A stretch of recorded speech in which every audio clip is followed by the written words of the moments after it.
Hey, it's Todd, Ault, and welcome back to Wall Street Words. Today's word is Chinese wall, and literally I mean a virtual wall. On Wall Street and other businesses, it's an ethical issue about Chinese walls.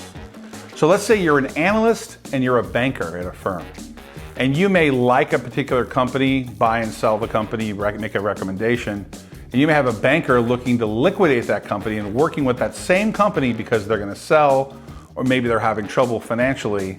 There's usually a wall between them. It's a virtual wall set up to protect the ethical issues of sharing information on a Chinese wall. There are Chinese walls all over Wall Street and corporate America. Sometimes individuals that work at a company don't know the inner workings of what's going on, say in an M&A deal.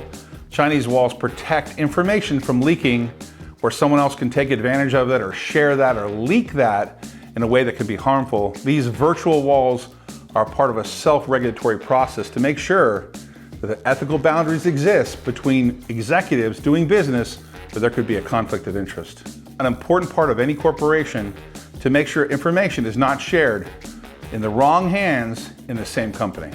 Today's word is Chinese wall. Hey, thanks for watching Wall Street Words. Please subscribe and hit that bell below. If you think this video adds value, please share it with somebody.